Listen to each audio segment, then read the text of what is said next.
versos de número 13 até o verso de número 17.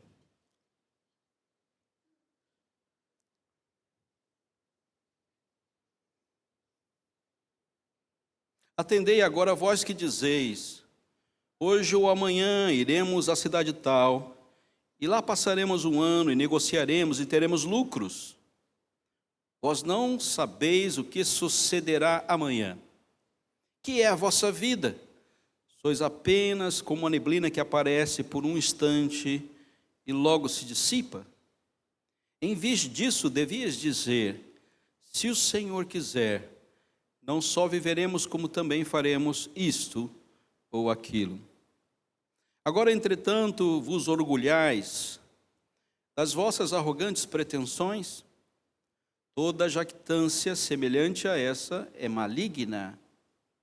Portanto, aquele que sabe que deve fazer o bem e não o faz, nisto está pecando. Meu Deus, obrigado pela tua palavra. Obrigado, Senhor, pela presença do teu Santo Espírito em nossas vidas, nos conformando a ti mesmo, a tua orientação, o teu cuidado. Obrigado porque a tua palavra é a verdade e ela tem nos mostrado que precisamos estabelecer como padrão para a nossa caminhada cristã e para a edificação da tua igreja, Senhor. Te louvo, te adoro, te glorifico, te exalto, Senhor, pela bênção de termos a tua palavra em nossas mãos. Guarda em nosso coração, ilumina-nos com teu Santo Espírito, em nome de Jesus. Amém. Queridos, Deus nos orienta. A pessoa de Deus nos orienta. Nada mais nos orienta. Nada mais estabelece o norte para onde nós devemos chegar, como chegar, de que maneira chegar. É necessário que você faça uso dos meios de graça. Os meios de graça são oração, palavra e comunhão. É necessário que no uso dos meios de graça, você esteja sintonizado com a iluminação do Espírito Santo de Deus. É necessário que você, pessoalmente, gaste tempo com Deus, que você o busque de todo o coração, de toda a alma, de todo o entendimento. É necessário que você esteja disposto a crescer na orientação do Espírito Santo. O Espírito usa a sua palavra, e a palavra de Deus é viva e eficaz para nos fazer santos, nos dar uma caminhada santa aqui na terra, em qualquer contexto que você esteja. Você vai crescer, você vai amadurecer, você vai abrir mão das suas jactâncias, abrir mão do seu orgulho. Você vai começar a parar de pecar, porque você vai começar a fazer mais o bem do que o mal. Essa é uma caminhada segura para nós que estamos em Cristo. Não há nenhuma outra possibilidade de vida, de vivência, se assim não for. Eu cresci na Igreja Presbiteriana de Brasília, minha adolescência, minha juventude.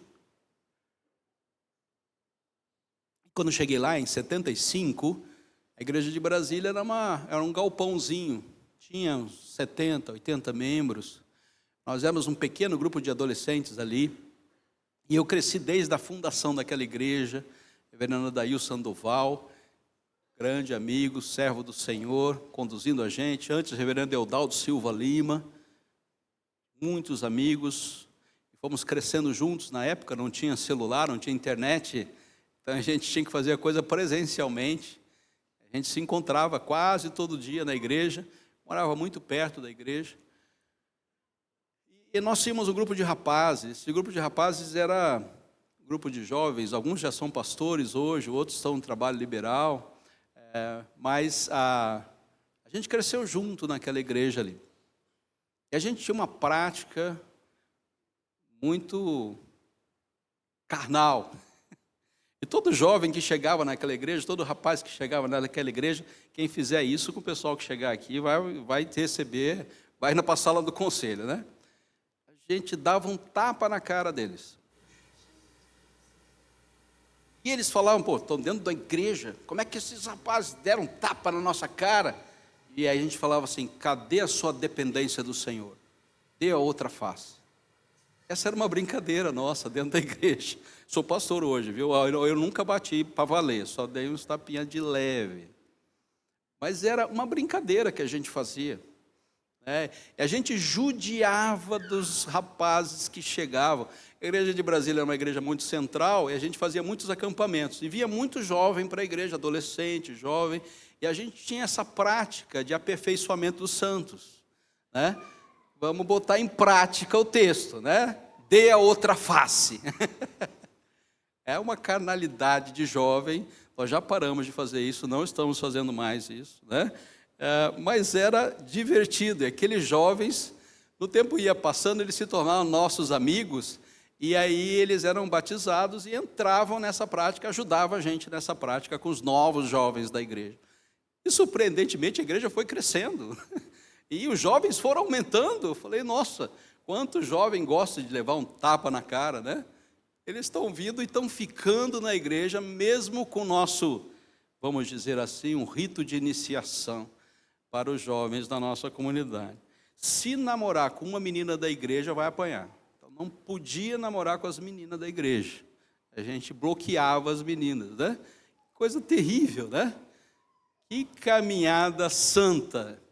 Queridos, então nós estamos na igreja, estamos no corpo de Cristo, mas às vezes a gente tem umas práticas bastante desonestas, desrespeitosas, infantis, que nós devemos perder.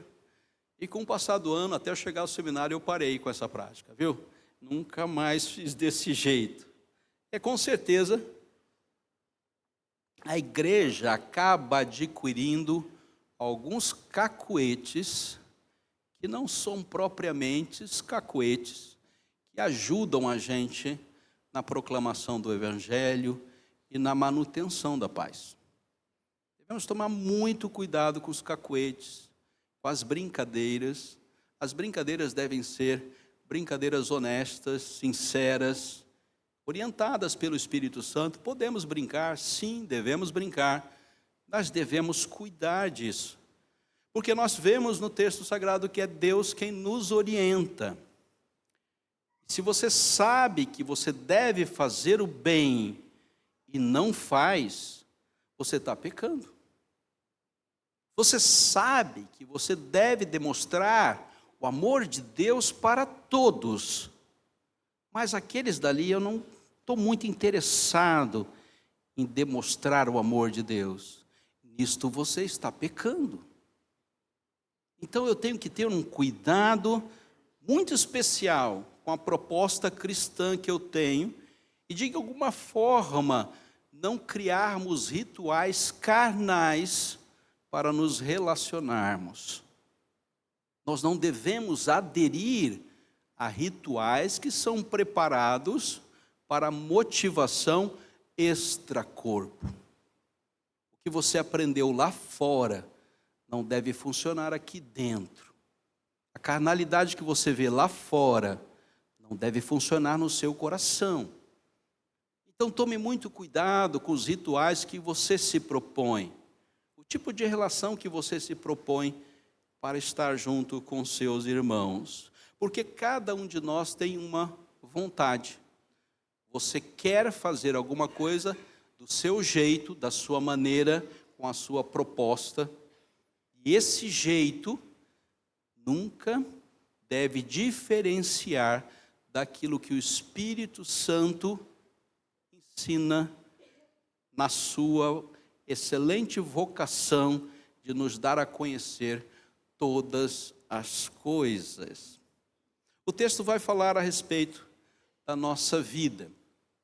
Hoje estamos todos aqui, estamos todos bem, todos saudáveis, viemos à igreja, que bom, né? Mas o amanhã? Como é que está o amanhã? E se Deus nos orienta, queridos, o amanhã a Deus pertence. É Deus quem vai traçar o seu amanhã, ainda que você esteja extremamente ligado a esta relação. E essa noite você não dormiu, porque você tem que decidir algumas coisas no dia de amanhã. Ainda que você tenha essa sintonia com a sua existência, o amanhã a Deus pertence. Por que você está tão preocupado? Qual é a dificuldade que você tem para se relacionar com o amanhã? Porque no amanhã, Deus já está lá. Você ainda não chegou. Mas para Deus há um ato eterno de existência.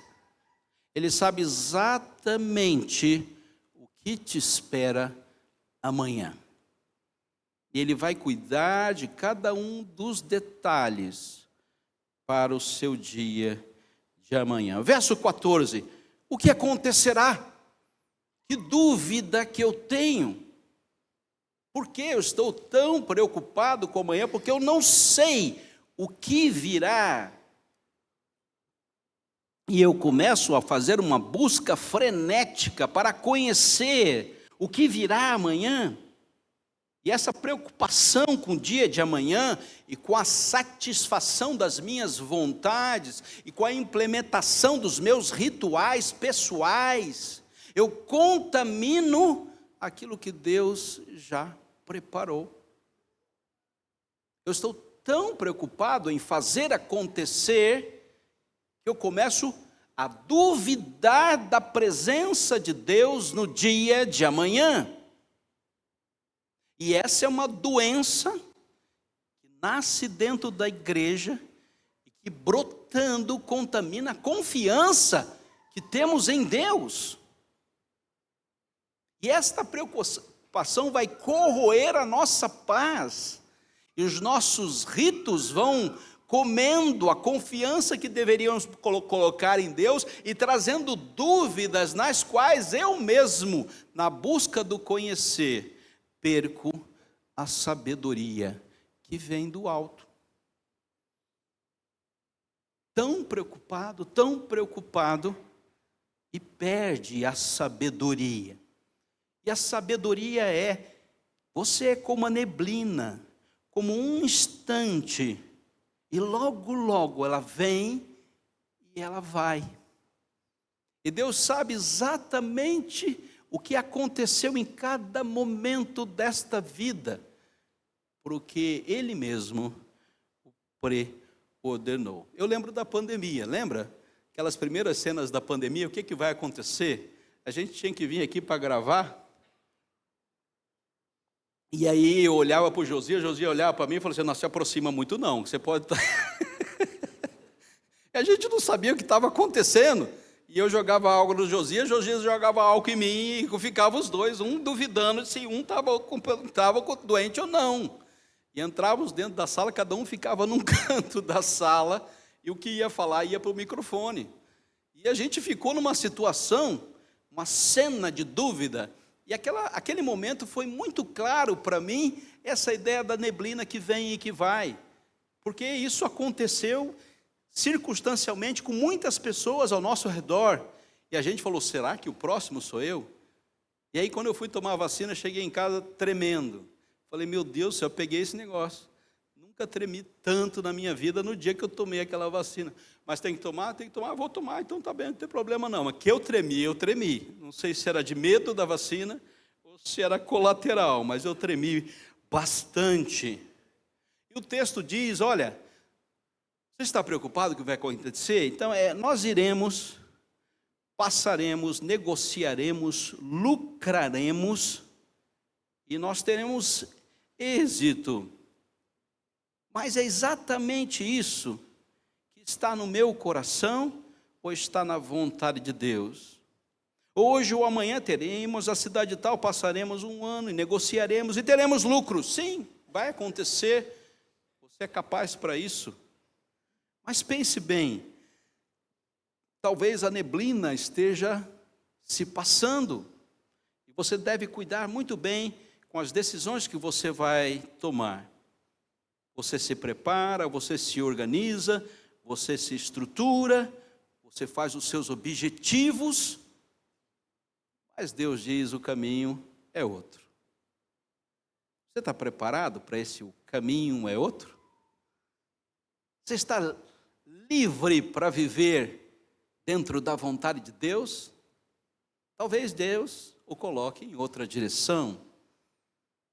Nós vimos nossos queridos adolescentes aqui louvando a Deus. Eu tenho certeza que em nossa igreja temos pastores. Uma longa ou uma médio tempo. E o pouco tempo que eu tenho andado com eles no catecismo, tenho visto que muitos deles têm sua vocação. Eu vejo que nossos adolescentes temos missionários que vão seguir para campos distantes.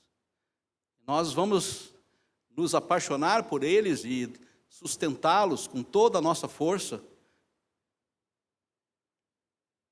Mas será que é isso que o papai e a mamãe querem?